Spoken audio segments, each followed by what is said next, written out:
Saudaraku yang kekasih dalam manusia, cerita mengenai Musa yang nyala api di dalam hatinya sudah redup, visinya sudah hilang. Sudah, apa yang terjadi kepada Musa? Kalau sudah tahu tentunya ceritanya, Musa pada waktu kecil sudah disembunyikan oleh orang tuanya karena Firaun menyuruh membunuh semua anak laki-laki bangsa Israel. Dan oleh karena pimpinan Tuhan, maka Musa ditemukan oleh putri Firaun sendiri, saudara, dan kemudian diangkat menjadi anak. Bukankah Allah kita luar biasa? Ya, Musa diasuh oleh orang yang paling dekat dengan orang yang menyuruh membunuh Musa. Haleluya. Ini menunjukkan, saudara, kalau saudara punya panggilan Tuhan dalam hidup saudara, bagaimanapun usaha manusia menggagalkannya tidak akan bisa, karena Tuhan kita, Tuhan Maha Kuasa. Tingkat kemuliaan bagi nama Tuhan. Haleluya.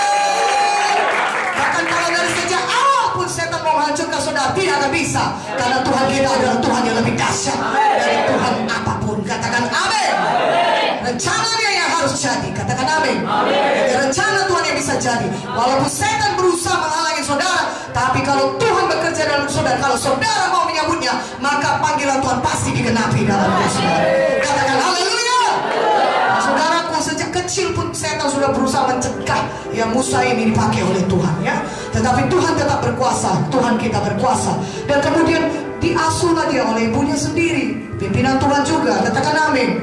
Ya, diasuh dia sehingga sampai seumur 45 tahun, kemudian baru dibalikan kepada putri Firaun. Saudara dapat bayangkan, Musa ini tentunya sudah mengerti firman Tuhan, diajari oleh ibunya sendiri. Kalau kita perhatikan baik-baik, hidup Musa itu ya baiklah, dia punya keluarga, ya, dia punya mertua yang mengasihi dia punya istri, dia juga punya anak, dia punya pekerjaan yang baik, dia tenang hidupnya di sana. Ya, tiap hari dia pergi mengembalakan domba, senang hidupnya. Pulang dia dari rumah, pulang dari padang, dia masuk ke rumah, ada istri menghibur dia, ada anak-anak menyambut dia. Suatu hidup yang baik, suatu hidup yang tenang, suatu hidup yang, saudaraku, yang diberkati, ya. Tetapi Tuhan tidak pernah melupakan Musa. Tuhan tidak pernah melupakan apa sebenarnya rencana dia yang semula dalam hidupnya. Ayo, hidup Musa. Tuhan tidak pernah melupakan visi yang sudah ditaruhnya di dalam hidup saudara masing-masing.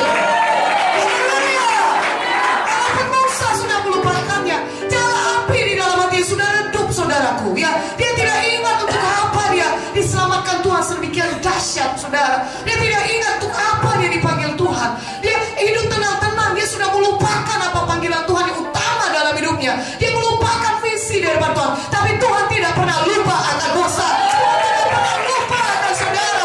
Tuhan mau saudara bangun, bangkit, menyala kembali. Haleluya. Mengerjakan visi yang sudah Tuhan taruh dalam hati saudara. Tuhan sudah taruh satu rencana yang besar dalam hidup saudara. Tuhan tidak mau saudara hidup biasa-biasa saja, karena kita punya Tuhan yang besar, ada visi yang besar Tuhan taruh dalam hidup saudara. Saudara, kalau sudah perhatikan bagaimana saudara diselamatkan Tuhan, dahsyat, katakan amin.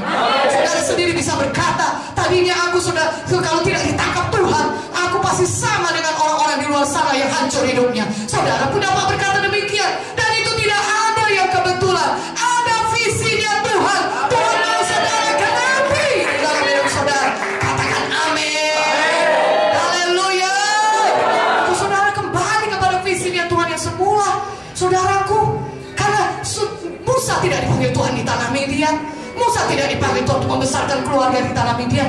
Ada tanah Kanaan, visi yang ditaruh Tuhan dalam hati Musa untuk membawa bangsa Israel sampai ke tanah Kanaan.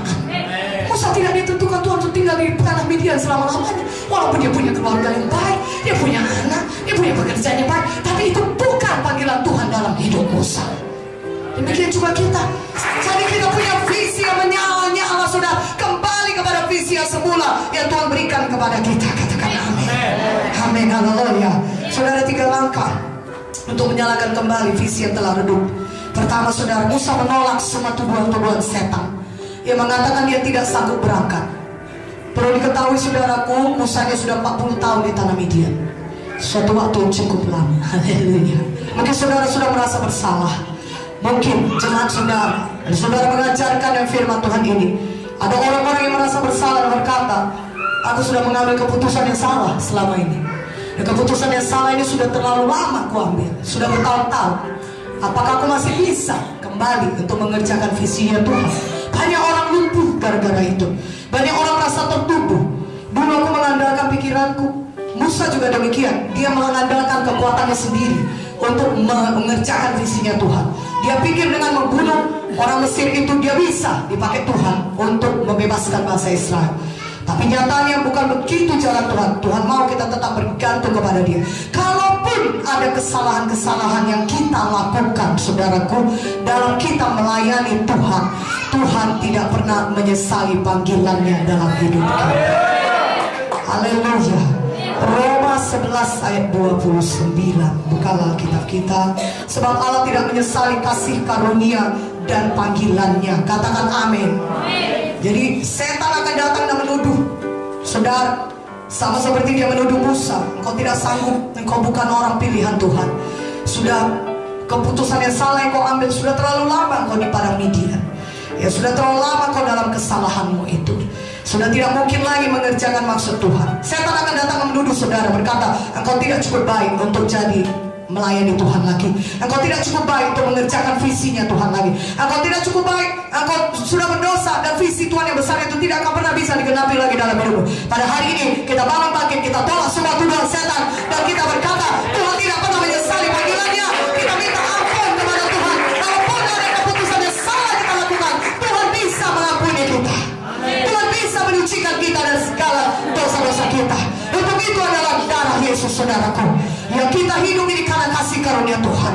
Semuanya pun karena kasih karunia Tuhan, bukan karena kekuatan kita. Tuhan sudah sediakan darahnya. Kalau kita rendah hati, kita mau berbalik, kita mau bertobat, selalu ada darah Yesus menyucikan kita. Selalu ada pengampunan daripada Tuhan. Selalu Tuhan bisa pulihkan kita kembali ketika kita mau rendah hati datang kepada Tuhan.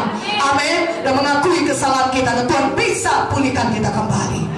Saudaraku, Tuhan tidak pernah menyesali panggilan kali itu kembali mengerjakan visinya Tuhan.